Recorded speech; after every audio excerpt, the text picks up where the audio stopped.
Hello, everybody. I wanted to talk to you a minute about Cleverb by Clevgrand.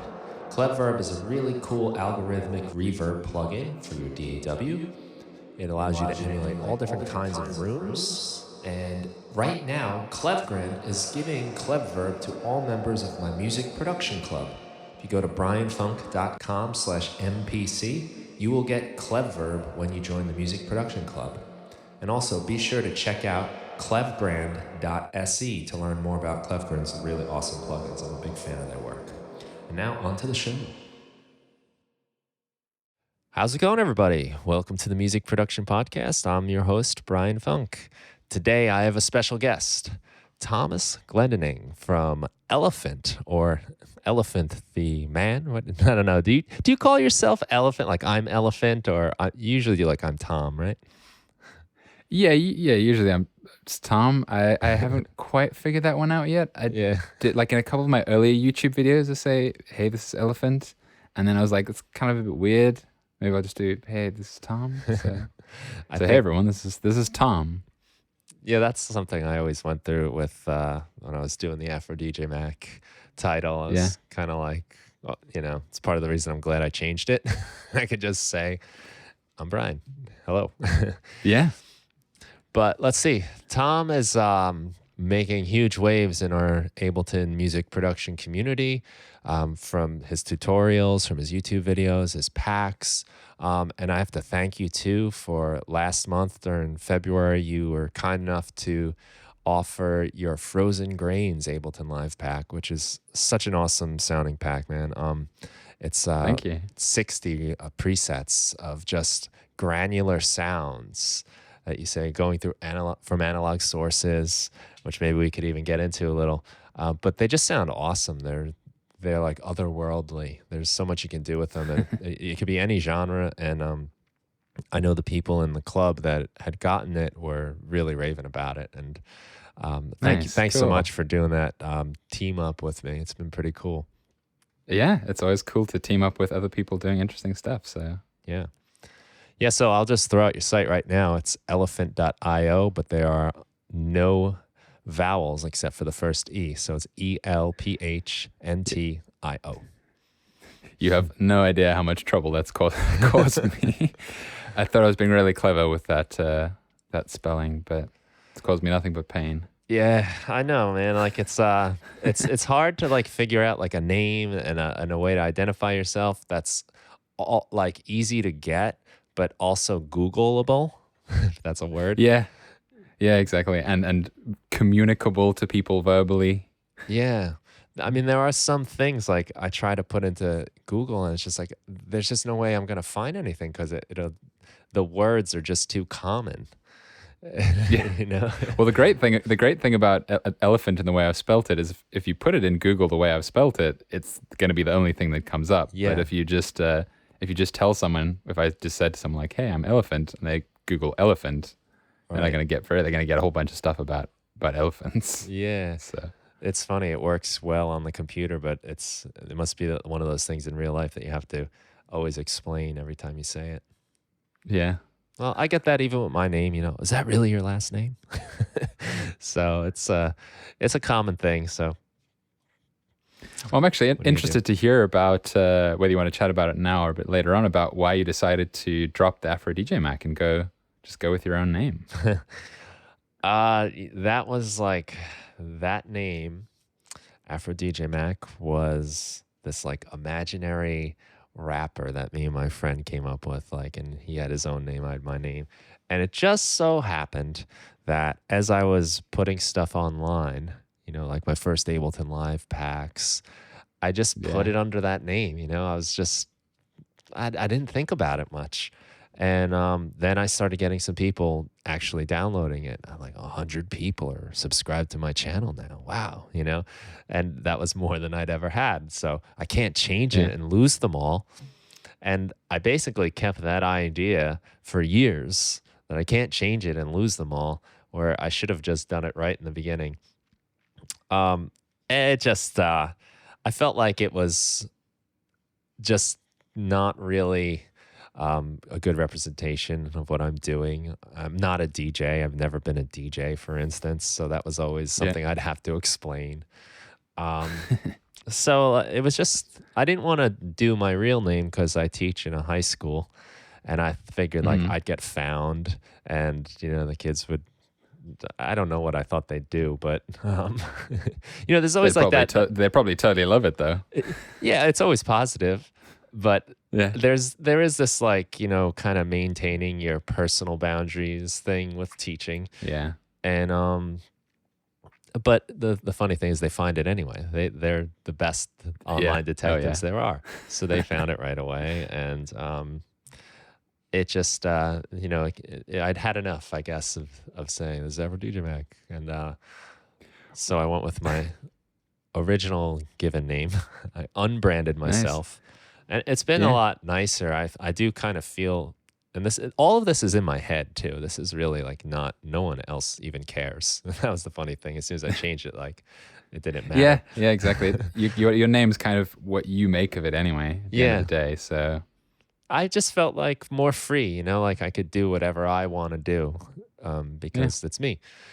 And you haven't noticed any, like when you did the switch, you haven't noticed any negative impact in terms of losing subscribers or viewers? Just everybody just kind of came along for the ride. I didn't really notice it. I had there were a couple times where people said like, "Oh man, I didn't realize that was you."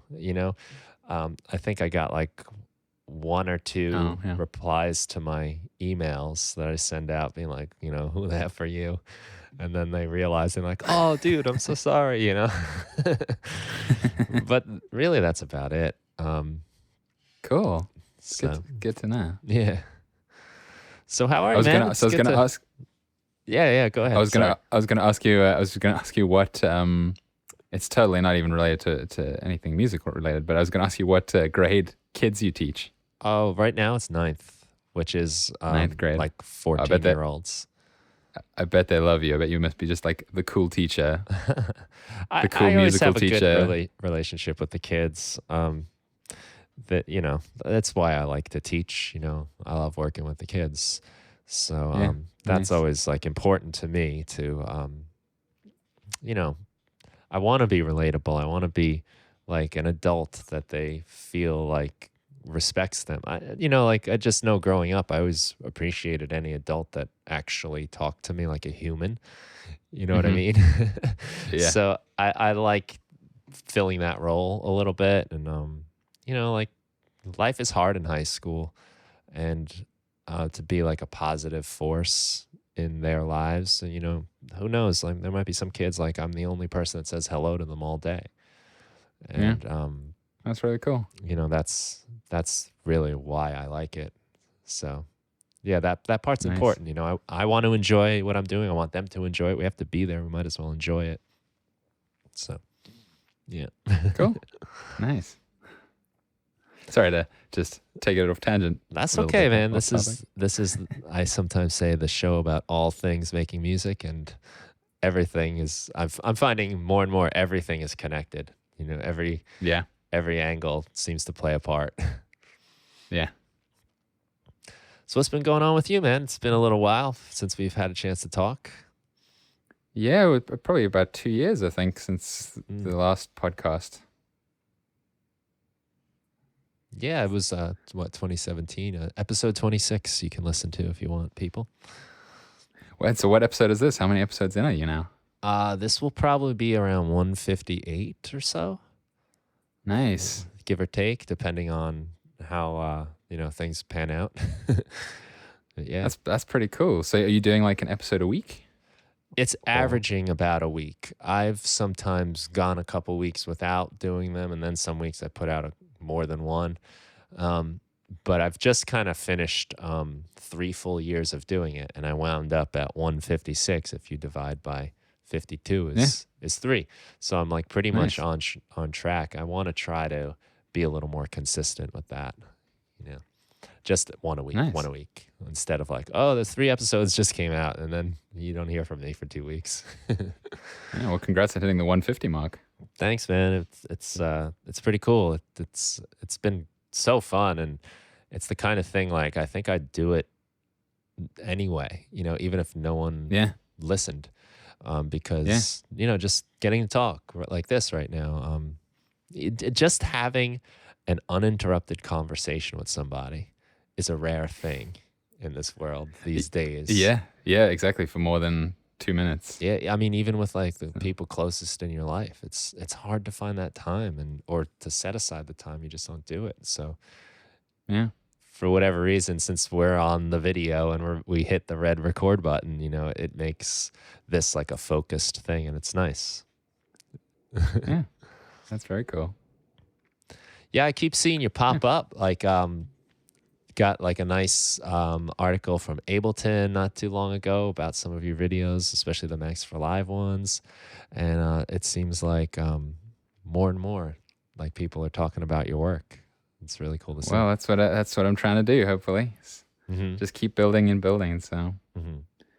yeah, I think you got to just keep putting stuff out and going at it, and it just kind of keeps going up and to the right. Yeah, that's the key, right? Just keep pushing. Just keep pushing. You know. Yeah, and consistency and putting stuff out regularly, as I'm sure you know. Well, Yeah. no.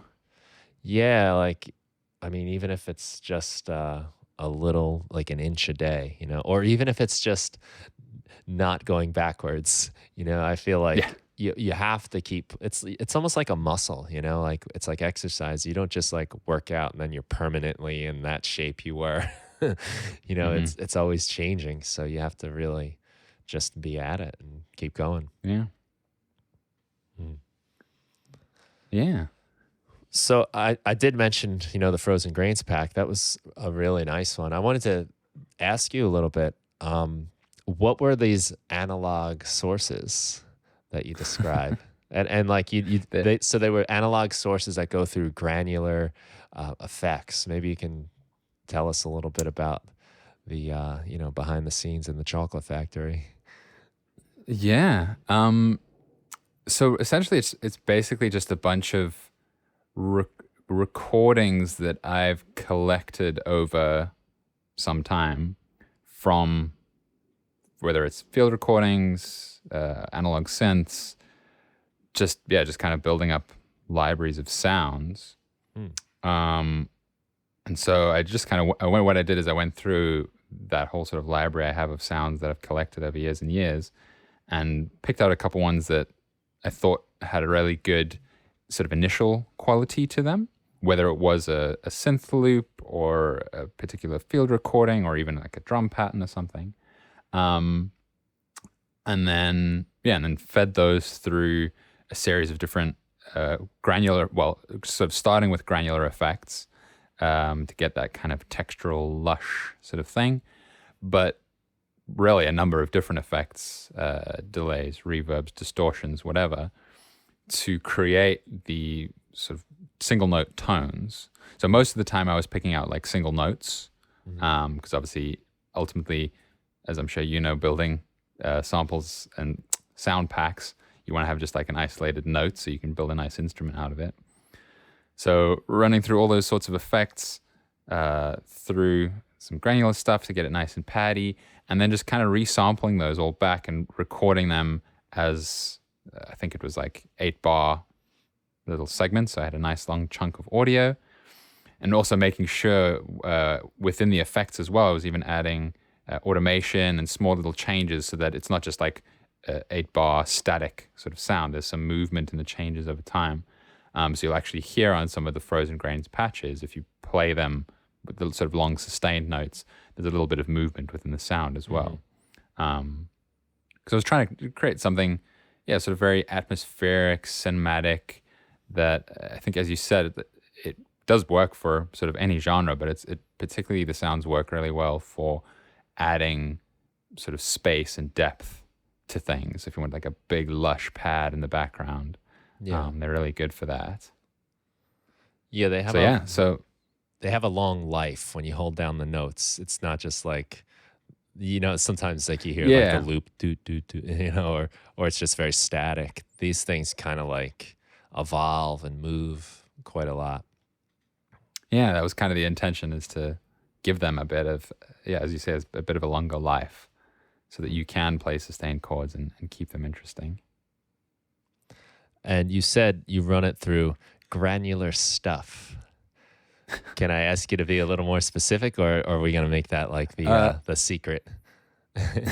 No, I can definitely say. In fact, so one of the Max videos that I recently put out that you mentioned is on a device called Grain Freeze, which is a really cool Max device, which I won't bother explaining because I got a video about it. So if anyone wants to learn about Grain Freeze, they can just go and check that out.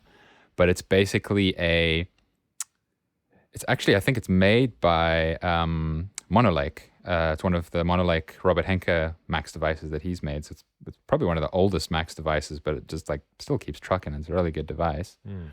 But you can record into a buffer. It's like, I think maybe like a 2-second long buffer. And it's essentially like a granular synthesizer, but almost just like a static granular synthesizer, where instead of triggering it with notes, you just record this buffer, and then you can play back from anywhere within the buffer, and you can just adjust that with the controls. And so, that just sort of, it's a great way, as you'll see in the video, I think the title of the video is called Make Lush Soundscapes from Anything or something like that. Because you can basically just feed pretty much anything into it and hit the sort of freeze button, which freezes the sound and then kind of granulates it, and you just get these awesome sort of lush textures. So that was kind of the main granular device that I was using to create those pads. And then before that and after that, where I had the effects. So sometimes there were effects feeding into that to manipulate the sound first. Sometimes effects after that to manipulate the sound before I was resampling it. But that's sort of the main granular device. But there was also a lot of Ableton's grain delay was in there. There's a cool plugin by a developer called SoundHack. I'm sure anyone who's ever done like a search for best free VST plugins has probably come across.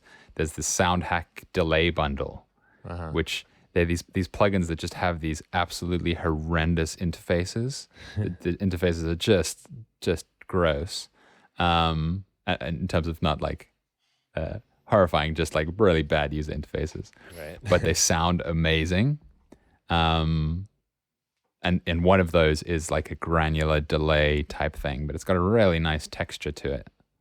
So so a number of different things like that. Nice. Yeah. I really like the process of resampling, running things through a whole bunch of effects, and making that into audio. And then you have like a whole new sound that you can then repeat that whole process with. And you get some crazy results that way. Yeah, I think it's for me, it's definitely one of the kind of like my go-to sound design techniques when I get stuck with something. It's kind of a cool, I've been meaning to make a video about this, but it's a kind of a cool technique that I use quite often if as I'm sure everyone does, you have like a ton of old sessions sitting around somewhere, and from time to time I'll go into my I call it my graveyard, my graveyard of sessions, and I'll find stuff that maybe it sort of spoke to me at some point, but it's not really doing much for me now. And what I'll do is I'll just take all the parts that I've got in there and just resample them to audio, and they'll be like, cool, these are now my samples. So there might have been like MIDI in there, and there might have been other samples that have been manipulated with effects, but just sort of resample them. So I got a new starting point with these brand new samples. And I find it's a really cool way to sort of rejuvenate old ideas and just give you like a bit of a fresh perspective on where to go with things. Because once you've got it down as audio instead of MIDI notes, you can sort of manipulate it in different ways, and you can time stretch it and drop it in a sampler and play it like an instrument and do all sorts of other things with it, which is quite nice. You're resurrecting your graveyard. Yeah, exactly. Bringing my sound zombies back to life. Right. It's a good idea. I mean, I wanted to talk to you a little bit about finishing songs, because you have a good video on that too. But sometimes that's a good way to finish your song or finish your ideas. Maybe not maybe it doesn't need to be a song. Maybe it can just be a sound or a starting point for something totally new. And to have that in a Yeah. spot where you can just maybe once in a while go in there and be like, all right, you know what? I'm gonna it's a nice way to sort of like alleviate that guilt. I know when I look at my own personal graveyard, Uh-huh. which is overcrowding right now, it's Yeah. there's a little like shame in that. You know what I mean? Yeah, no, for sure. Like, oh, I should really finish all of these. But yeah, it is a good way. And in fact, just thinking of it now, usually what I do is I'll sort of open the session, uh, resample everything to audio, and then like sort of then and there work with it and make something new. But you could actually just totally spend like one session just going through the graveyard and just exporting like loops and things, and just put those in a folder somewhere and be like, cool, I've got a bunch of loops. Delete the sessions so you can get rid of that guilt of having them in the graveyard. Yeah. And then you just got a bunch of loops that you can just draw from for future sessions. Yeah, that's a nice way to spend some time when you're not really like feeling it. You're not that inspired. Yeah, exactly. Make those into little like ideas loops. Put them in like a someday maybe folder, and then Yeah. Or release them as a sample pack. or release them as a sample pack. There you go. It's a good idea. Yeah. I should be doing more of that myself. Always looking for new ideas. Yeah. Um, you mentioned the UI on it was the Sound Hack delay bundle. And Mm-hmm. it's something I really like about your work in general is the design element. Oh, Yeah, thank you. I'm on your page right now. I'm looking at like all your packs, and there's a nice Cool. consistency to everything, and a lot of them are like animated GIFs, but they're like you don't even have to read anything. You know what I mean? Like you can just look at it. And when I look at like my page with the packs I have, like I like you can probably tell like I just don't know what I'm doing. There's no theme to like the look. Sometimes I go through like a phase where I use like similar fonts or layouts, Mm-hmm. but it's yeah, I'm always impressed by the way you design things, your videos too. It's and Oh, thank you. it's I don't know if I want to say it's simple because it's obviously a lot of work and there's a lot of detail, but it just is it's like a really well crafted sentence that just gets the whole point across and doesn't have fluffy extra words. Yeah. Well, you're totally allowed to say simple because that's actually how I think about a lot of it. Is it's just, I guess it's something that I apply to a lot of what I do is trying to keep things as simple as possible. Mm. Not simple in the sense of it Easy is too not the simple that word it's I dull. want, Yeah, I guess. more Yeah. just like eliminating anything that's unnecessary. Mhm. So for example, like in the designs, I thought about when I went through a stage where I was like, maybe I'm going to add some like shadows because like in design software, you can add like sort of 3D type shadows and maybe they'll add a bit of depth. And I tried it for a bit and I was like, it doesn't really need it. It's like, it kind of adds something, but actually it's just much easier and simpler to just keep it simple. Don't need the shadows. Keep it like very basic and flat and it looks cool. Saves me a bunch of time and it works. And it's something that I think I apply in music as well. For I'm like, I could add like a whole bunch of effects to the sound, and it might make it sound different, but like actually, it's kind of okay as it is, and just kind of keep it simple, and often end up with better results that way. I think. Yeah, it's easy to go overboard. Like I know in music, and because you can do anything now, Oh yeah, yeah, but you often lose the like essence of a sound. You don't hear the clarity or the detail as much. It's yeah. hard to know where to draw that line, but I think you do such a nice job with it. It's nice. It's nice to just look at your site. Well, I was actually thinking about it the other day, and I had this kind of realization because if I'm perfectly honest, it's somewhat planned, but it's a lot of it's kind of just sort of happened. And I'm pretty sure if I were to go back into my archives and like look at some of the early designs, there's some stuff that I probably wouldn't be too proud to share. Hmm. Um, But what I realized the other day, so it was very not very intentional at all, is I think what works visually, and I guess you can sort of transfer this to sound as well, is really just consistency. It was Mm. actually someone commented on my Instagram post, on an Instagram post, because one thing that I do with sort of all my images, whether they're pack images or Instagram posts, is it's just a mono gray background with like an image in the center. Mm-hmm. And someone commented and was like, "Oh, that thing that you do with the gray background is like it makes it look so good." And I was like, "Oh, yeah, I guess that is what kind of it wasn't intentional, but like that sort of consistency gives it a, a consistency that just kind of looks good." Yeah. Um, It looks like your work. It looks like yes, elephants. it gives it a vibe, so you can sort of see a similar style image and be like, "Oh, okay, cool, it's an elephant image." Um, So I think that's something that people can take and apply, whether it's designs that they're doing for their own music or whether it's music itself as well, is maintaining some kind of consistency helps to give you a vibe. Mm. And it's a question that I don't know if you've had people, because I'm sure you get people mailing you with questions and things.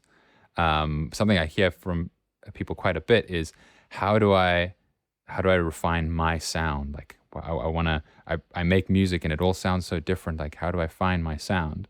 Mm-hmm. And I think the consistency is what can do that.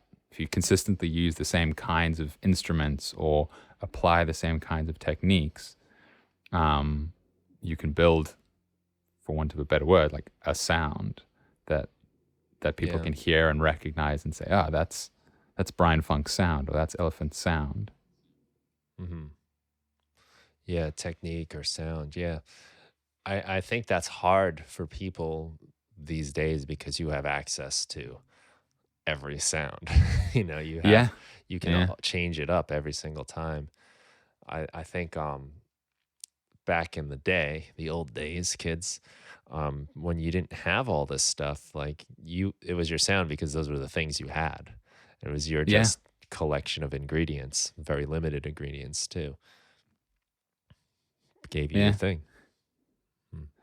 Yeah, so what I often say to people who ask me that is I'm like, just go into your DAW and choose like maybe 4 synths that you like, choose a couple instruments, if you want like a keyboard, a couple drum kits, and just stick to it. Stick to those and see what happens.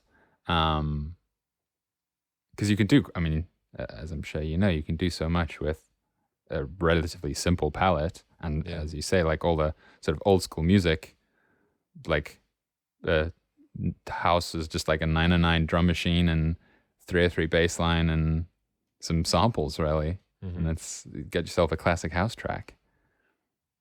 Yeah, very true.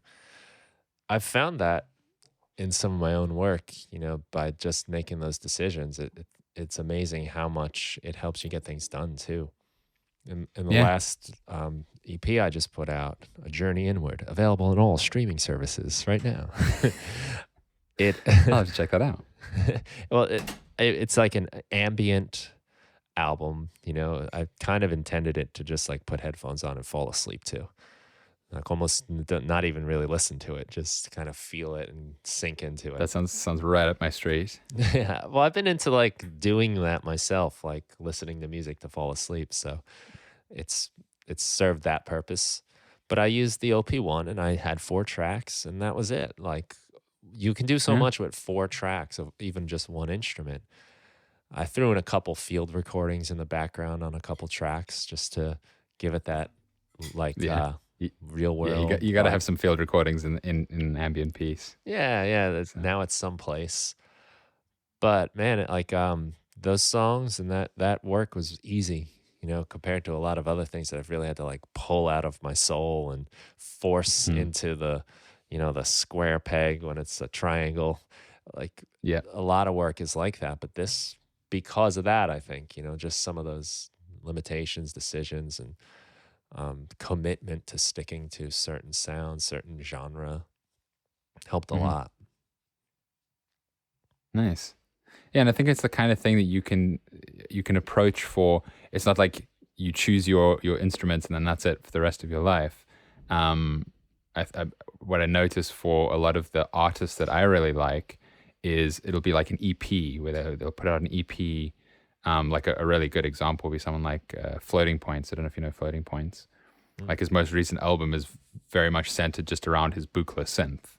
Oh, cool. And so like the whole album has this really kind of consistent sound because he's clearly just used, it's got other things in there and he's added other synths and there's some strings and all sorts of things.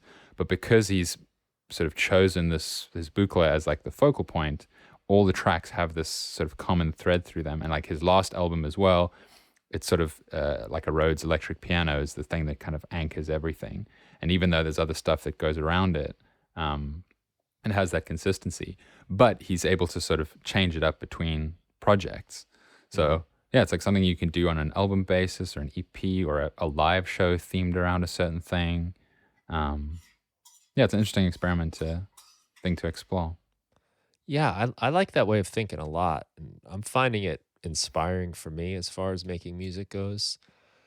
I did the January 2020 challenge where you make a piece of music every day or at least as often as you can.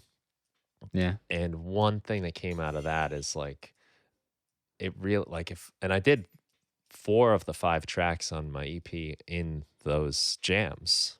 Um, but the nice thing that I noticed is like it was very easy to just commit a day to one type of music, one type of sound.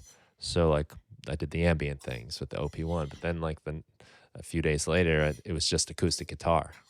And it just felt nice to know like, well, I'm going to do something else tomorrow and I can do those other ideas I have later and I can play with those other toys on a different jam. But to take that idea now and to sort of put it into like EPs, like I'm thinking in EPs right now for whatever reason.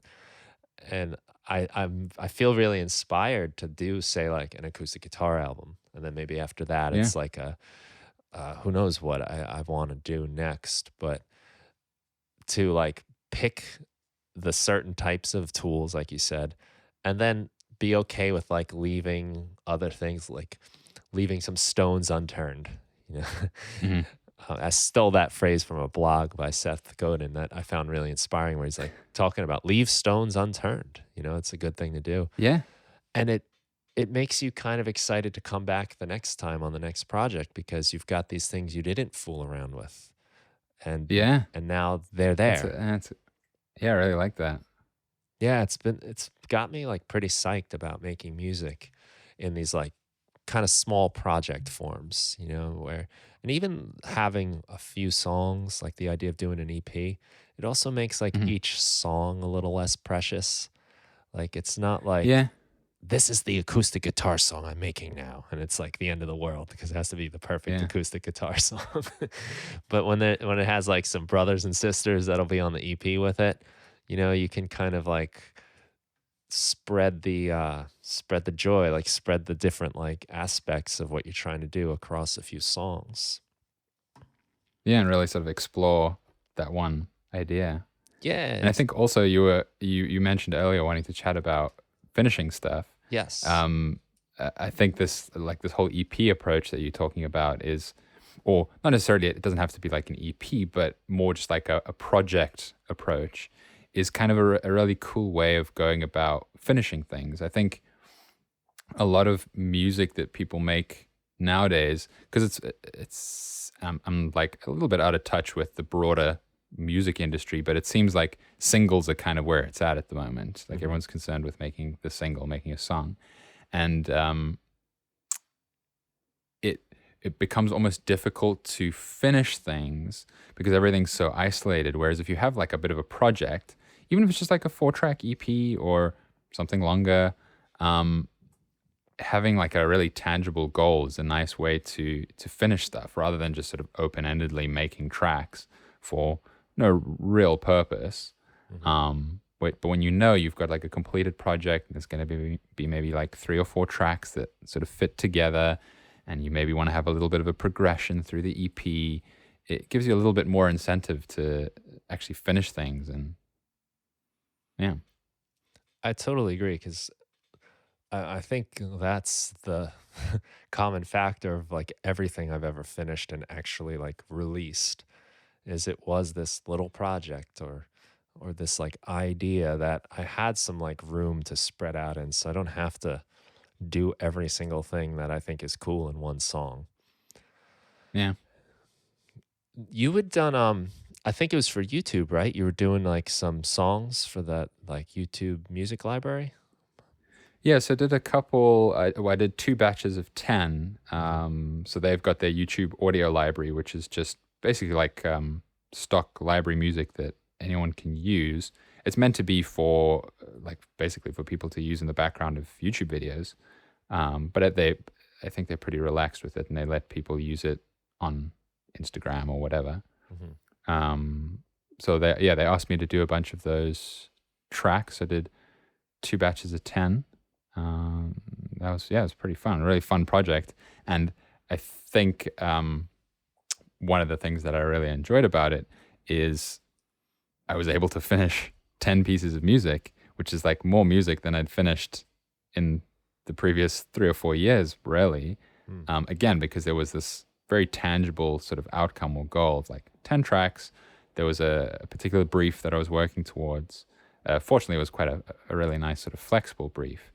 But and then off the back of that, off the back of the first batch of 10, I did a YouTube video on finishing music, just purely based off that experience of being like, well, one of the best ways to actually finish something is when you've got this really tangible goal, this tangible project, and you have a deadline, and you've got to submit it at this time and on this date, and you can't just sort of endlessly tweak things and change your mix and then think about adding another synth.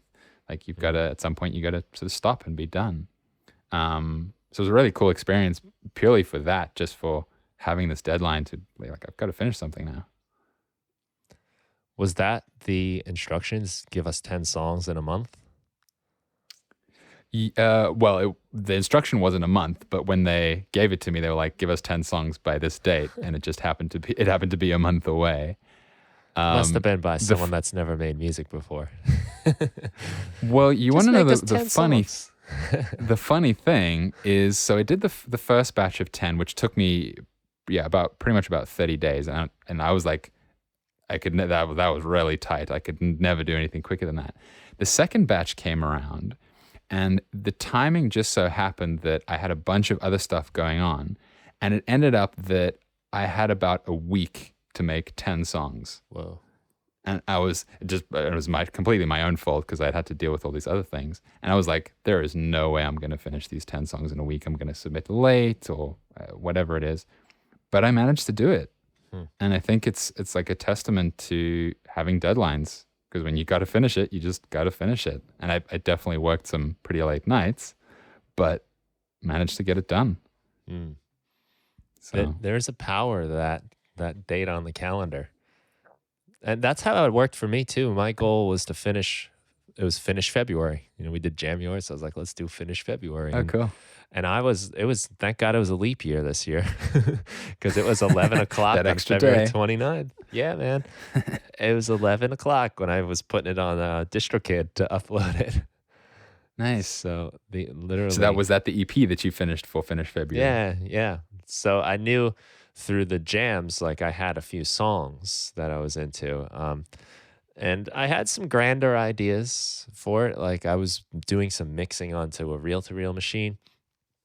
And I found it came back kind of bassy, kind of distorted in the bass a little bit. So then I was gonna mix each individual track onto an individual track of the tape, and I just ran out of time. But I have that to look forward to for the next thing I do. So that's like what I want to try to do for the next thing, which is I'm kind of glad. Well, I was going to say, so you've had January and you've had Finish February. What's March? I don't know. Haven't figured that out. Take a break, because it's a lot of work. No, I'm kind of thinking like I like the 2-month window for doing an EP. So I'm kind of I haven't said anything yet, because I try to do this like through my music production club, or like, all right, everyone, let's try to do this homework assignment kind of thing. But I like the 2-month window, like 1 month of kinda getting the ideas together and then another month of finishing it up. I guess if I was interested Mm. in, like, marketing and promotion, I might leave more time for that too. Where's marketing March? There it is. There you go. Maybe that's it. Maybe it's a 3-month window. Yeah. Yeah, good point. But I do like that time frame, you know, it's enough time to breathe, but it's also you still gotta get to work. Yeah. 10 songs in 30 days, though, that's impressive. Did you I wanted to ask you, what was, like, the directive they gave you? Were they saying, like, "We need these types of songs, they need to be this long"? Was there any kind of instruction in that way, or could you have turned in, like, Yes, 5-second so loops?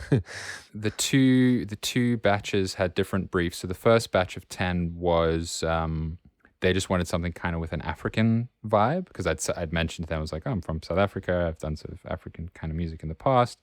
So they were like, cool, just go with like an African vibe.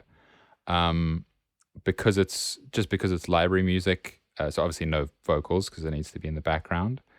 And then it was minimum a minute long, but anywhere between a minute and what I said, ideally a minute, between a minute and 3 minutes. I ended up doing quite a few of them were like 4 minutes just because it felt like the song wanted to be 4 minutes. Mm, Um, but that was it basically.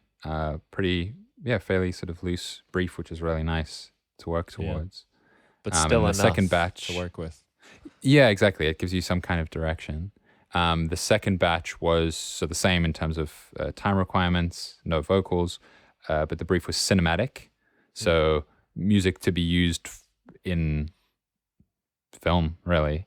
Um, so I sort of did a lot of referencing of like film soundtracks, but then also stuff like kind of post rock or kind of very epic sounding music as well.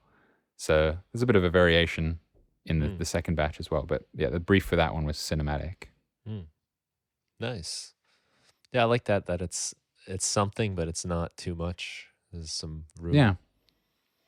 It's actually a kind of a cool project that I would recommend people try just purely for the sake of sort of finishing stuff, is making library music. There's a lot of services out there, like Audio Jungle is one, Premium Beat. There's a couple of other ones that you can submit library music. Um, some of them they work in different ways. So like some you might submit music and it just sits on there and you don't get paid. But if someone uses your track, then you get like a bit of royalties.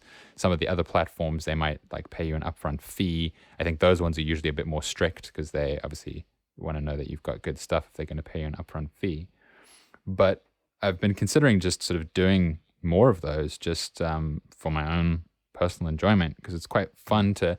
It's also quite sort of low pressure in a way because what I like about doing the library music is when you're making your own music for like an album, an EP, you're very concerned with like, oh, it has to be this way and I've got to like express myself and You're it's an got to be artist. cool or it's yeah, exactly. You're an artist and it's got to have this sound and it's got to be perfect. Whereas when it's library music, not that you obviously want it to be good, but there's like a degree of separation that you can take from it because it's not like it is you, but it's not like you. It's not your music Mhm. because it's ultimately going to be used by someone else. And so it's a really quite a freeing process to just be like, I'm just making a song and I'm going to make a good song, but I don't have to worry about making it sound a particular way. As long as it fits the brief, then cool. So yeah, so I would recommend anyone to give that a try. Is just find one of those audio library sites and make some songs, pitch them to the site. Yeah, I think I get what you're saying. It's not the point isn't this is Tom. This is his music. It has a Yeah, function other than you putting out your artistic expression. It's for someone to play in the background of their YouTube video. So of yeah. course, like you said, you want it to sound good, but really people aren't paying attention to you on it and your message as much. Yeah, exactly. Mm. Yeah, and there's something really freeing about that, which is quite nice. Yeah, I've had a few experiences like that, making music in those ways where I'm kind of out of the equation, and Yeah, suddenly it's like pretty easy. Like I wouldn't say easy, but like the, all the targets are in place, and I don't feel those. I always get. I'm sure everyone does. You get these like insecurities that come along the way. It's not Hmm. really a very complicated beat I have here. Where there are no polyrhythms, and my chord progression stays right within the major key, and I'm in C major. Like you think all these like stupid things that for Yeah. some reason make you less of an intelligent artist. That goes out the window when Yeah. in these cases, and you can kind Yeah, of just see exactly. what you can do. Yeah. I like that idea. That's a cool project. Is Maybe there? maybe you could do like stock September, I guess.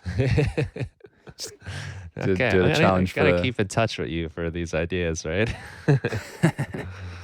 Yeah, we can do stock September and just get everyone to just make some stock music. Make some stock music. Seriously, I mean, the exercise of it is good. I think is what you're getting at. Just you get to Yeah. practice all your music production skills, your songwriting skills, without that like vulnerable artist that's living inside you that wants to be Yeah, and loved. it's And and it's still just as enjoyable as making what I would say is my own music. I had just as much fun and used the same techniques and did all the same sorts of things, but just without that little bit of pressure, which is nice. Hmm, that's cool. Is this stuff like in a place that we can find? Like, can we see like the YouTube music you made, or is it just like an? I haven't actually seen where all this stuff is going. Um, So it's not it's you can't like really easily link to it. You've got to go to, I think it's youtube.com/audio library, all one word, audio library. And then you just have to search for elephant. And so it is tagged with elephant, so all the elephant stuff will come up. uh-huh. All right, cool. Yeah, I'll check that out. I'll put it in the.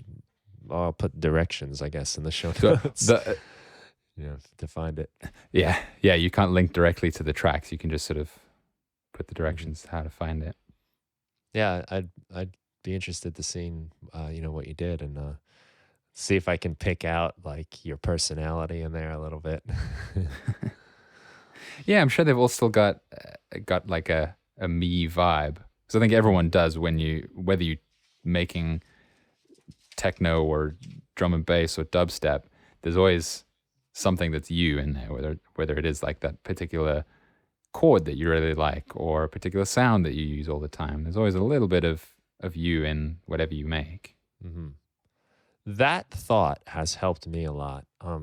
When I was younger and first starting off, I was always really concerned about my songs being too much like other bands or other musicians I liked, and Yeah. probably at that point too, they were, because I had a much more limited, musical vocabulary, and I only really listened to like a few bands that I was obsessed with. You know what I mean? And I think everyone, when they're starting out as well, you always just copy for the Yeah, first good while and until you eventually develop a bit more kind of self-confidence in your music. yeah. But I think now I can literally like pick a song as like a target. I want to make a song like this Mm. song, and like I mess it up enough that it just comes out Yeah. my way a little bit. You get your own like stain on it. Yeah, I know exactly what you're talking about, Mm. which is a good thing.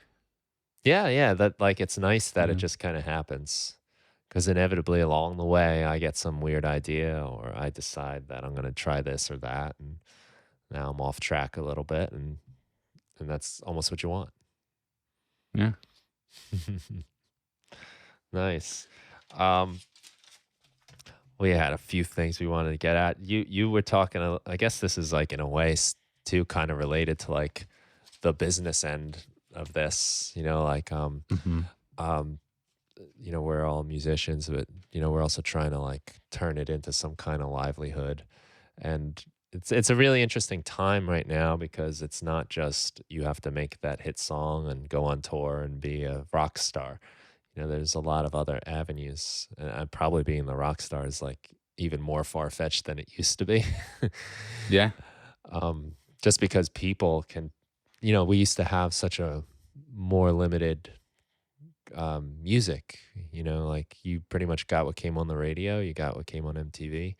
But now people can, you can be into your very specific genre, and um, I just don't see like the Find a weird Spotify superstars. playlist somewhere. And, Yeah, yeah. like I feel like there used to be more superstars. Maybe that I'm wrong, Yeah, but I think it is. I think it is just the nature of what I think. I think actually it's probably converse that there's probably more now. There's probably more superstars, it, in air quotes there. Um, but because there's more of them, they're less concentrated. So maybe mm, in fact it was that there were less superstars before, so those superstars seemed bigger and much more present people. Whereas now, like there's still superstars, but more in they like fall in all niches. those. Yeah, they fall Yeah, in all those those different niches. So um, don't seem as massive as before. yeah, And I think there's so many more people making music that it is, in a way, it's easier to kind of become a rock star, because in the past you had to have access to a studio and probably a record label backing, whereas now some kid in their basement can make a track and have a hit. But then it's also conversely is more competitive because there's just more people doing it. mm. So it kind of, I guess at the end of the day, it kind of somewhat balances out maybe. Yeah. It's like a weird like flip that kind of cancels itself out. Yeah. Yeah, I mean it's awesome, but the thing that I think has really changed is there's all these other avenues to explore, and um, we're both trying to work on that through doing our own sound packs. Like I don't Yeah. know, you couldn't really do that in the past, and with YouTube and tutorials and education, and a lot of other things too. There's and like working for YouTube to create a music sound library is an interesting kind of new century Yeah. like music Yeah. job. Well, I think it definitely seems to me, and sort of most of the people that I know in the music industry are very much kind of a jack of all trades. It seems like in the modern music industry, unless you really hit it big and get lucky and do become a bit of a superstar, you kind of have to do quite a few different things. Like just through the work that I do, I know people who maybe are like tech support for a music tech brand, and then they DJ at night and like release some music on Spotify, or Mm, they're a brand manager for another brand and or do YouTube videos on the side. And there's always like a whole bunch of different sort of aspects to it. Um, so yeah, so you do kind of have to be a bit flexible, I think, especially when you're starting out in the music industry nowadays, which ultimately is a good thing because you mm, get all these different skill sets that you can ultimately combine into one singular thing mhm. somewhere down the line. Yeah, and you're right. We do have to do lots of different jobs, lots of, even if you're just talking about the actual producing music part, a lot of Yeah, the jobs we do, in our basements, in our attics, in our bedrooms, or wherever, is the job of, in the past, many people, and they yeah, specialized in it. Sometimes I wonder if that affects the quality, like that, since I'm not, say, the engineer all the time, 24, well, whatever it is, however often I work, every day I show up, I'm an engineer. yeah. And then someone else is an artist and they're the songwriter. I sometimes wonder if we lose on some sort of like expertise or virtuosity that maybe people were able to get to in the past when they didn't have to worry about the other aspects. Yeah, I mean, I'm sure we definitely, just by the nature of the fact that you don't have as much time to specialize in things. But then I think probably what we might lose in that level of expertise, we might gain in being able to link different disciplines together in different ways. So like maybe in the past, the mix engineer might have been amazing at mixing, but they didn't have time to learn to play an instrument. So they didn't have any kind of musicality. So maybe their mixes lacked musicality. They sounded technically really good, but lacked in the musical department. Whereas now, maybe if you're a piano player and a mix engineer, you kind of know how music works as well, and so that maybe allows you to make better decisions in terms of the mixing, or because you're a producer, you can choose your sounds better when you're playing a synthesizer. I think what we might lose in the expertise from being able to focus solely on one different thing, we gain in being able to just link together different disciplines in a way that maybe previously wasn't possible. So Yeah, I think that's a great point, because sometimes learning how to do one thing makes you better at the other thing you already know how to do a little bit. yeah, It all kind of connects in some way. yeah. Yeah, good point. Yeah, we're a little bit of a jack of all trades. What part of all of this do you enjoy the most? Because you're doing a lot of things. You're, like we talked about, your design. You're doing your videos. You do a lot of teaching too. You produce your own music. You're doing library music on Oh, occasion. Where do you have the most fun? What do you like the best? I mean, it's maybe a bit of a cop-out answer, but I'm gonna say all of it. I quite enjoy doing multiple different things because I'm the kind of person that gets bored of things very quickly. Mhm. So I really enjoy. There's definitely some things that I would say I don't enjoy. Like I'd prefer not to have to worry about like marketing and things like that. But in terms of the creative side of things, I find that I need to take like a break from making music. So it's really cool to be able to have, say, the design or building my website to go to be like, I'm just going to take a break from music now, but I can still do something productive. And whether it is creating a graphic design or updating something on my website or going to teach and doing something completely different like that as well. So I really like having all those different things to draw from because, yeah, helps keep me interested and not get bored. Right. Yeah, that's kind of true. Sometimes some of those things are a little annoying, and I don't want to have to do them. Yeah, exactly. If I could hire someone to answer my emails for me, that would be great. Wouldn't we all love that? Yeah, sometimes that's okay. Sometimes you get some cool ones, but Yeah. it is it's a time suck for sure. Yeah. I get really, I like doing the videos, but I hate trying to get the camera stuff right. It just drives me, Oh and I yeah. just never feel like it ever comes out any good.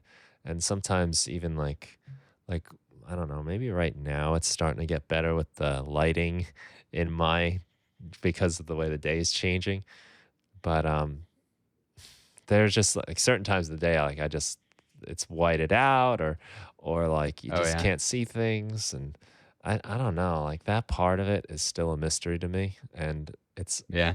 That's true actually because thinking about it, I'm exactly the same. Like I love preparing and sort of setting up and coming up with video ideas and like scripting them and even recording them to a degree. But then when I get to like, oh, now I've got to edit the videos, I'm like, ugh, I wish someone would just edit them for me and yeah, it could be done. So uh-huh. yeah, there's always little bits of the process that Yeah, can be a bit cumbersome, but I think I would enjoy video editing if I was approaching it in a more creative way, or maybe like having uh-huh. fun with effects and transitions. But I always feel like when I'm at that point, I'm just trying to get this thing out so I can get to the next thing. I'm trying to Yeah. move on and keep it going. And Yeah. it's probably an important part to like not put a lot of care into. Yeah. Yeah, working It's a cameras and yeah, all that stuff is, you know, yeah. and I just Yeah, don't we're get excited. musicians, we're not Yeah, videographers. right. It's actually an interesting question to ask you because you're obviously talking about having cameras set up because when you do your videos, you have your face on screen. So you'll obviously have the Ableton session, but then you'll have like a little Corner. thing in the corner with your face, which I Yeah. think a lot of people do on YouTube. Like I was watching a Slink video the other day. He has a little box in the corner. I'm interested to know your thought process about why you chose to have your face in the video because I very specifically don't do that. Yeah. I don't want to have my face in the video. I feel like it's almost a distraction for people. like I want them to just be able to focus on the Ableton session. But then I get a lot of people who comment on my videos and say, "Oh, I want to see your face." So I don't know what the right answer is, but I'm just interested to hear from you why you've decided to include your face in the video. Well, I will say about your videos, there's, I mean, even like I'm on your YouTube page looking at it right now, and every like thumbnail that comes up, like it's all obviously your work. You know, it's a theme. It's clean. It's got the, like you said, the gray background, and then it's got some of your artwork and nice font and colors, and it looks great. You know, when you look at it as a whole, it really does. It's this unified looking thing. I definitely don't have that. And to put in like, if you were to put in your face in these videos, that would be probably a whole other consideration you'd have to do. That would have to be the same every time. And that's harder to do with like your physical appearance. I think, you know, Yeah. sometimes I think about that, like, should I have like combed my hair or, you know, put on a different outfit? I mean, even just with technical things, as you said, with like Yeah. lighting and time of day, and sometimes because I have done video stuff before where I've had my face on camera, not for my own channel, but for like other projects, and it's tough to be like, even if you want to maybe stitch together multiple takes, and then you're like, oh, the lighting's different. Yeah, it's true. Yeah. Yeah, I don't really know why I decided to put myself in there, especially if you go back a long time ago when I was trying to sort of hide from being recognized on the internet. Yeah. Seems like an obvious contradiction there. And so is that just something that you've just done that from the beginning? You've had your Yeah, face pretty in the videos? much. I think I mean, maybe it does bring quite a nice sort of like personable approach to it, where people can be like, oh, here's the human behind this video. Like I had one video where I did a workshop. It was at a school and they filmed it. And so it's obviously very clearly me. And one of the top comments was someone being like, oh, that's what elephant looks like. And like, because people want to know who the person is behind things, I guess. Yeah, there's a human connection, you know. There's definitely YouTubers that I watch that are like personalities that they, Yeah. you know, like especially in this community, like a couple that come to mind are like, you know, Andrew Wan, Slink, Yeah. Underbelly, you know, like, Yeah. you know, Yeah, he's hilarious. that's a part of it, you know. The Underbelly, I think, especially, like I've watched some of those videos, and like my wife has been like nearby and like laughed and actually watched a little just because it's also funny and entertaining, you know, the way he approaches everything. Yeah, I mean, Andrew Huang, you mentioned, is a really good example because he's almost, even though he does music, he's more of a YouTuber than a musician, kind of, because he's got that, his videos have that very YouTubey style to them. Yeah, and they're really well produced. Yeah. Like, you know, I wouldn't even, you give me 2 months, I don't think I could do one of those videos looking that good. Just, I don't even like it. He's obviously got some understanding of the camera and the lighting, you know, all the stuff that Although I I have a think hard time. I think an important thing to point out for people listening as well is I'm sure it probably took him a long time to get to that. Yes. Yeah. In fact, I do remember watching like an older video of his from like 4 or 5 years ago that was definitely very noticeably much lower quality. And even I know for myself as well, if I go back and watch even the videos that I've still got on YouTube, I watch some of my early videos and I'm like, oh man, this is awful. There's one particular video of mine that was like, I think like the second video that I put out, and I like now absolutely hate it. But people seem to, for whatever reason, really love it. And every time someone comments on it, I'm like, oh, please stop watching this video. But so I think even with someone like Andrew Huang, who now just has that like really impeccable quality, it's taken him a while to get there. Yeah, that's a great point. And so I think a lot of people who see someone like Andrew Huang, who's got 2 million subscribers, and they think, I'm never going to be able to do that. I can't make my videos look as good as his, but at some point you just got to kind of start, and then you'll learn and get better and eventually get there, I guess. Yeah, you're right. I mean, it never starts that polished. And it's a good exercise to go back in time on some of these channels and just get a look at where they came from. I think it helps in the motivation department maybe to get started. Cool. Yeah, so I wanted to ask you about how things are going with your website and your store, and sort of like what your, because I remember the last time we spoke, I think you are using Squarespace for your website and then Yeah, Gumroad for your still do. store. Is that still Hmm. the thing? Yeah, And how's all that going? I'm still going with that. Squarespace has been good, and so is Gumroad. Actually, just yesterday or the day before, I was having a problem with my Squarespace site, and sent an email, and they were like right on it, and like it was a few email Nice. exchanges to figure it out, but I didn't have to wait much at all. They were actually faster than I could work on it, which is great. Nice. And I get the same thing out of Gumroad too. Gumroad, I really like as a company. Um, I really like their openness. They are also super fast and helpful with the support. I think there's a good vision behind that company, and I got a chance to speak with the CEO Sahil on the podcast, and I mean Yeah, I remember he's an that. Yeah. artist, and he comes. It's great. Like he comes to this through that perspective of the artist and the creator. I think it's kind of like when you do a gig, and the owner of the club is also in a band, so they understand what it's like, and you know, Yeah. um, so. I really like what they do. The overall vision. I think the site is really nice. It works well for what I do. I've been doing selling packs through them, but also the free downloads come through there too.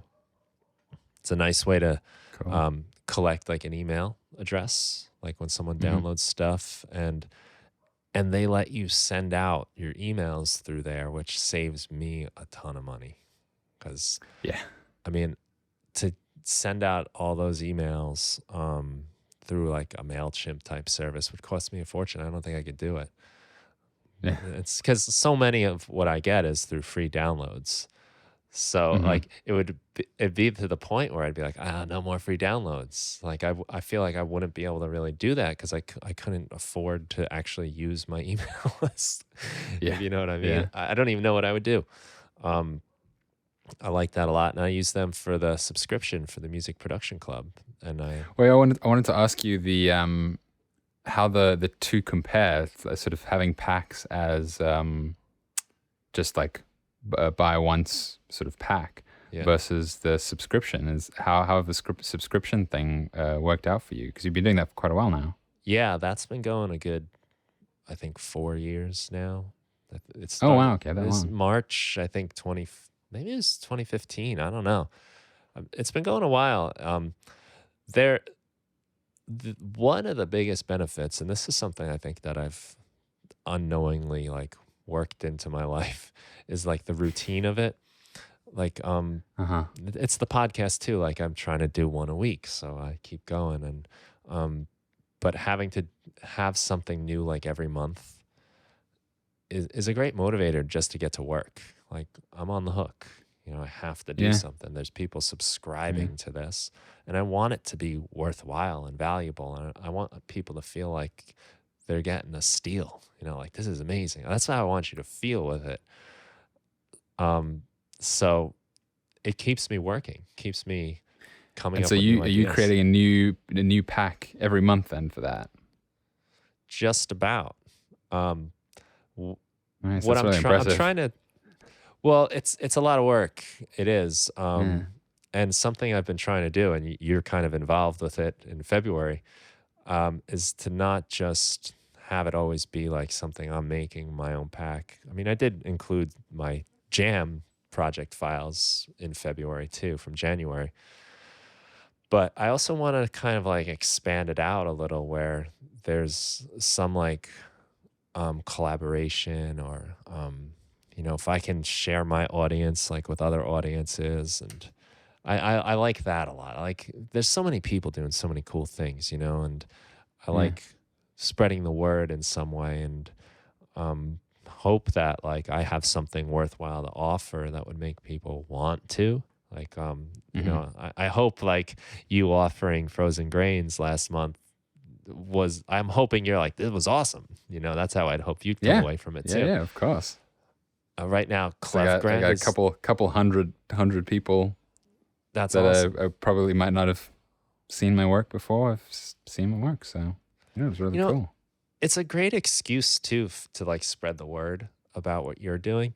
Like I put it in the beginning of a bunch of the podcasts during the month, and it was just nice to be able to like say like, you know, Elephant's doing awesome stuff. Check it out, you know. And if you want, there's a cool offer here on the table. But if not, go check out the other stuff. Like, I think it feels less like advertising in that way, you know. Yeah. Um, Yeah, it's just like, hey, go check out this cool stuff. yeah, like I would, you know, it'd be great. Like if the podcast was generating like money somehow, and I think it probably does through just getting people in my world and checking out my Yeah. sounds and stuff.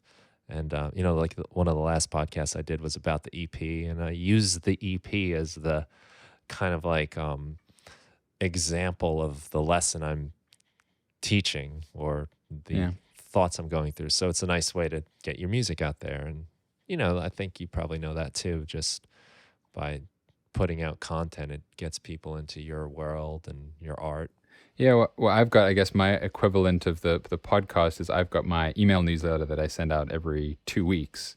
And it's also the same thing. I don't make any money from the newsletter. It's all just a completely free newsletter, which is cool. It's why I started doing it. It's just to share, because basically all I do in the newsletter is I share links that I find when I'm just browsing through around, because I do a lot of reading about like what the latest news and music tech is and new plugins and things.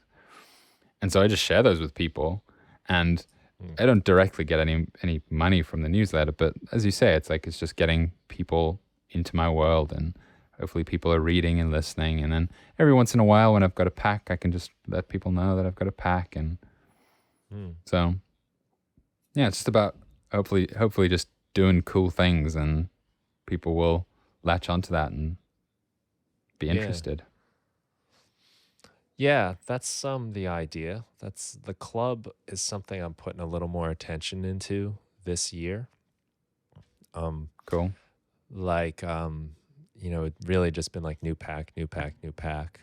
But now I'm enjoying this like branching out with working with you, and Clevgren is giving out Cleverb, their plugin. Oh, cool. Yeah, they make really good stuff.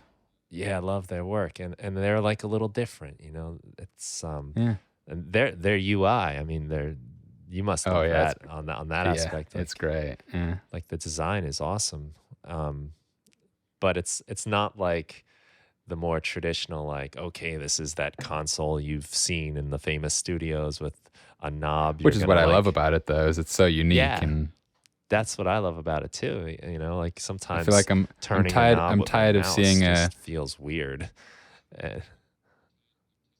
Yeah, exactly. I'm like tired of seeing another Waves model of some other random vintage EQ that is nothing new. It's just an analog EQ, and it does what an analog EQ does. And whereas like the stuff that's like Clevgren, and there's a couple other people who do interesting stuff like that I feel like are actually pushing the boundaries a bit. Yeah. I'm gonna throw some serious shade at Waves for a moment, because they stopped pushing boundaries ages ago. Now they just push out. Yeah, well, I mean, they do amazing work too, and people love it. And yeah. But it's the stuff like it's the stuff like what Clevgren are doing that makes me much more excited about music tech. When I see a new Clevgren plugin, I'm like, oh, that looks really cool. It's something new. It's something exciting. Yeah. Yeah, it's like fun to play with it too, because it's not the thing I've seen and used a million times before. It's exactly. Gets you thinking a little differently.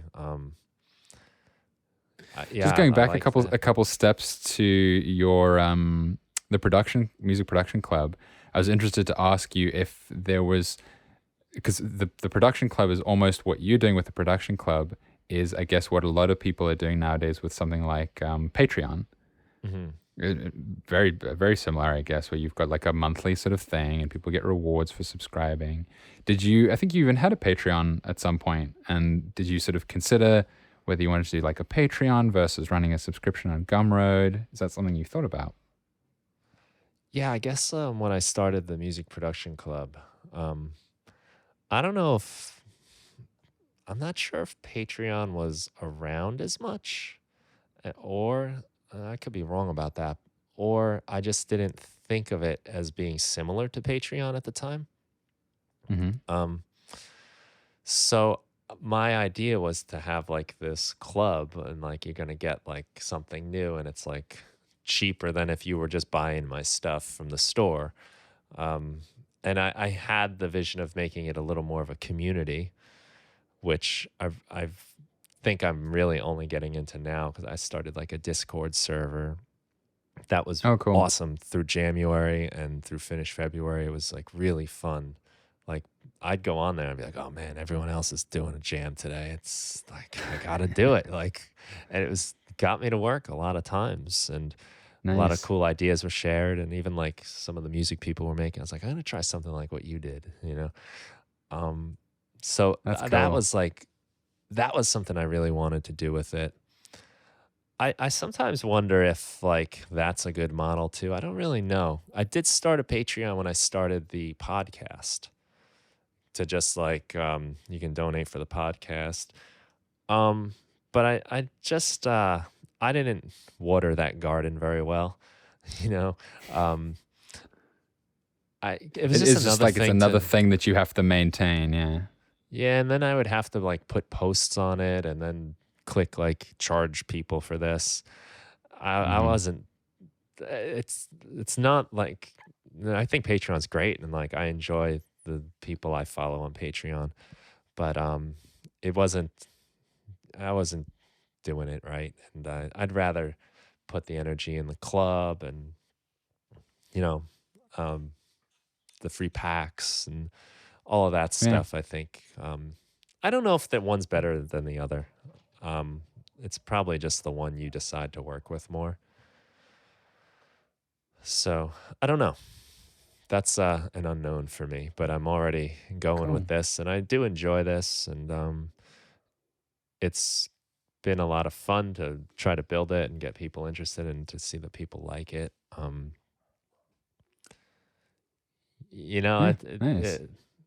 Yeah, it's it's something that I that's almost like a next step for me is some kind of like as you say, trying to build some kind of community or some sort of ongoing kind of thing as well, where people can engage in yeah, a more ongoing way instead of because like it's obviously all good and well if someone comes and they buy a pack and then they disappear and make some music with the pack, but mm, it would be I'd get much more out of it if they could come and they could get a pack and then they could chat with other people who've got the pack and see what music people are making and make it a bit more of a community.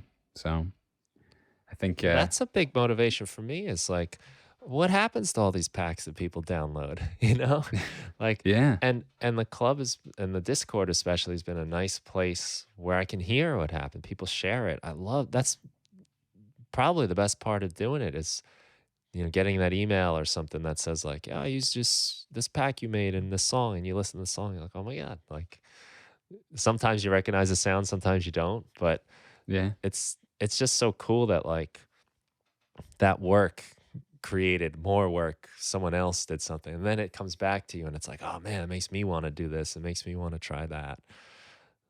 It's a really nice feedback loop. yeah. Yeah, I Yeah, think that that's it's probably one of my favorite parts about doing the stuff that we do, creating packs and things, is when you hear what other people are making with it. Even if because I'll go yeah, through patches where I maybe haven't put out any of my own music for ages, but someone might send me a track and they say, "Oh, I used one of your sounds in this track," and I'm like, "Oh, that's cool." Like I haven't made any mm, of my own music, but I've helped somebody else somewhere make some of their own music. So like I've had a little bit of a hand in that. And yeah, yeah. it's quite cool. It's nice Yeah, knowing you like that. threw a little bit of this and that in there, and Yeah. it's interesting to hear like what people like to use and how it works out. And it's such a fun example for me has been the piano when I did the 100-year-old piano. Um, Oh yeah, I remember but that one. it's the house. It's in my house, and now that piano is like I've always been amazed at the piano because it's 100 years old and it's obviously been played by people. You know, it's got wear and tear, Yeah. and I got it, I don't know, 10, 15 years ago, and it already lived a long life and probably outlived a few of its owners, Yeah. and now its story continues. And even just last week, one of my friends sent me a song he made, and he's like, "You're gonna like the piano in this," and I hear it, and I'm like, "That's unmistakable." I tease him like, That's "I very really love cool. the way you recorded that piano." But Yeah, that's really cool. it's great to like get that. That makes it all fun, you know, and worth doing. Um, but yeah, like it's a weird new way of doing things. So like there's no good example to follow. So I don't really know if Yeah. I'm sure someone else could take what I'm doing and spin it out and be more productive or profitable maybe. I don't know, but Well, it seems to be something that is becoming much more prevalent, and even with things like Splice, mm, it's becoming something that someone who would have otherwise in the past just been like a conventional artist maybe and just made music are starting to get into making sample packs, and you can like go on and mhm. you can get a sample pack from an artist that you like and use sounds that they make. So it definitely seems to be becoming more of a thing. Is Yeah. people creating not just music but content around music, which I think is really cool.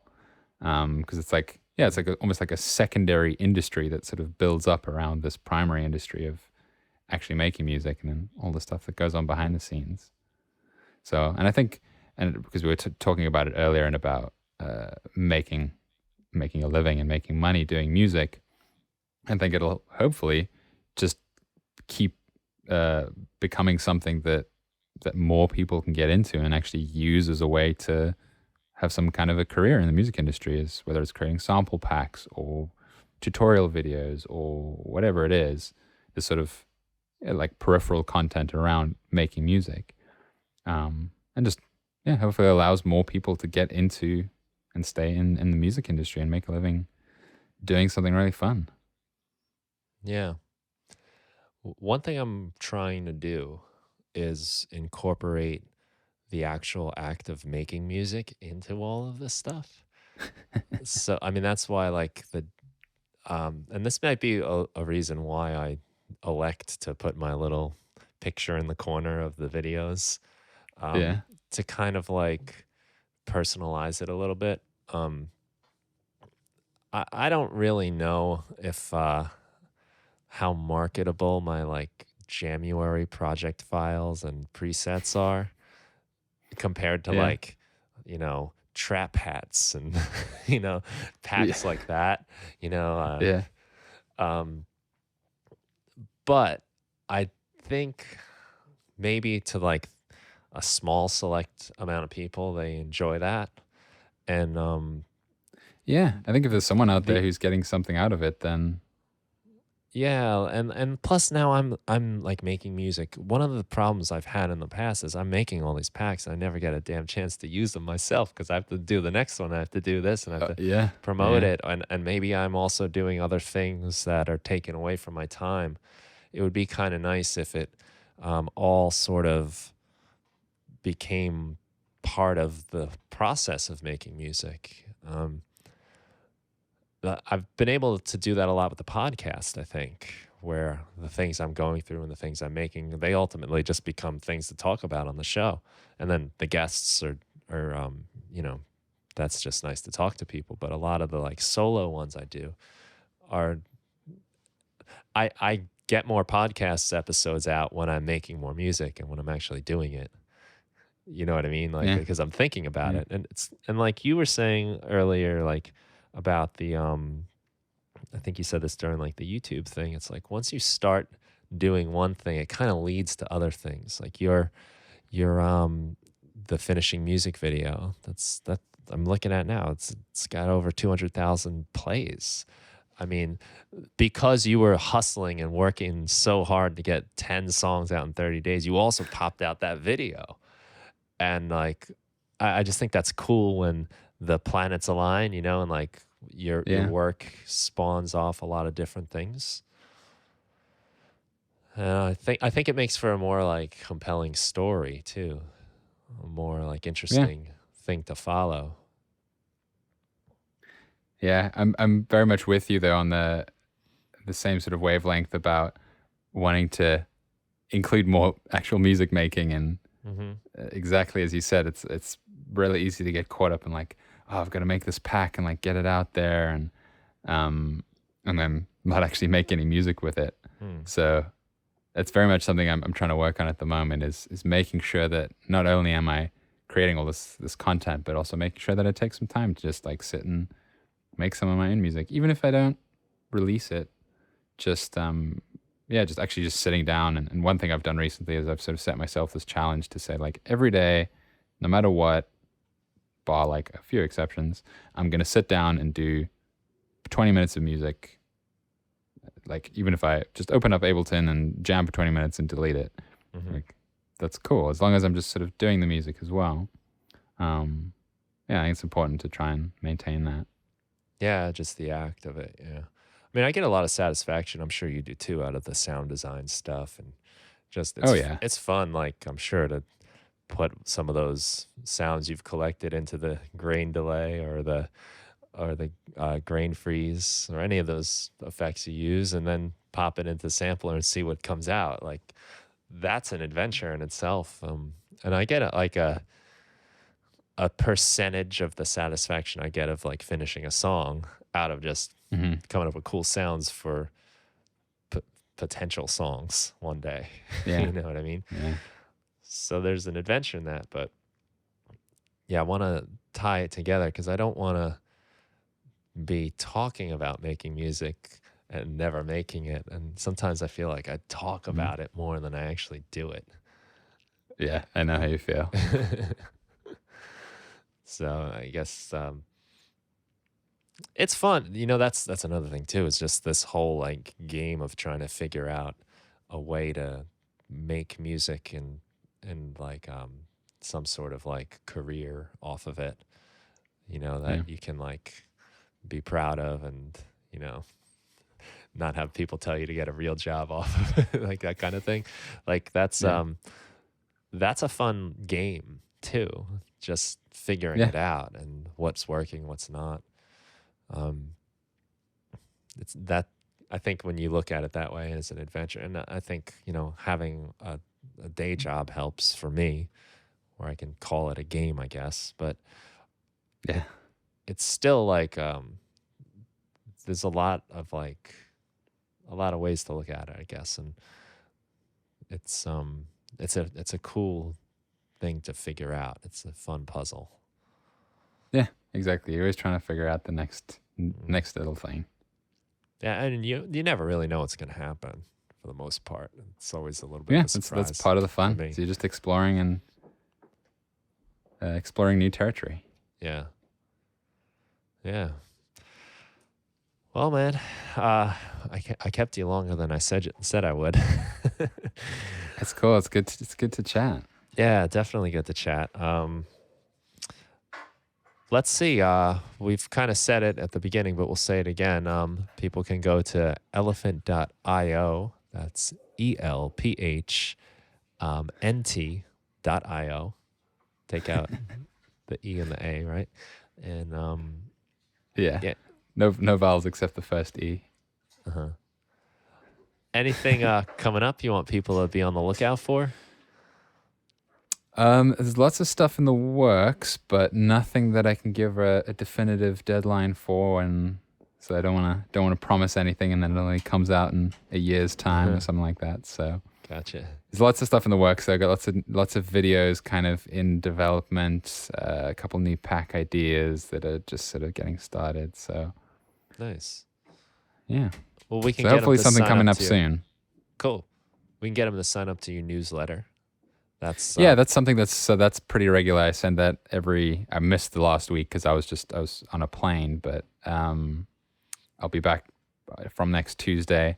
So every second Tuesday I send out a newsletter, and that's usually got couple sort of links to new free plugins to check out, maybe Mm. some interesting articles about making music or video tutorials. So if people want to kind of keep up with the most ongoing stuff that I've got, the newsletter is definitely the best place to go. And they'll be able to find that if you head to the website. There's right at the bottom of the website, there's a newsletter sign up, or there's actually on the website, there's a dedicated sort of newsletter page that people can go to sign up. Nice. Well, cool, man. Yeah. Thank you very Thanks. much. We'll say Thanks so our much for goodbyes having to me. everybody. Yeah, of course, man. We'll do it again soon. I think maybe we waited too long. Yeah. All right, cool, Tom. Well, that's right, everybody. Check out elephant.io. Take out the second E in the last A. Sign up for that newsletter. I subscribe. It's great. I've found some cool devices. I got into Grain Freeze from you, actually. Oh, cool. I'd never seen that one before, and it is really awesome. Gonna play Nice. with that more. All right. Cool. Well, thanks a lot for listening, everybody, and have a good day. Hey, everyone. This is Brian again. I wanted to just add something to the end of this episode.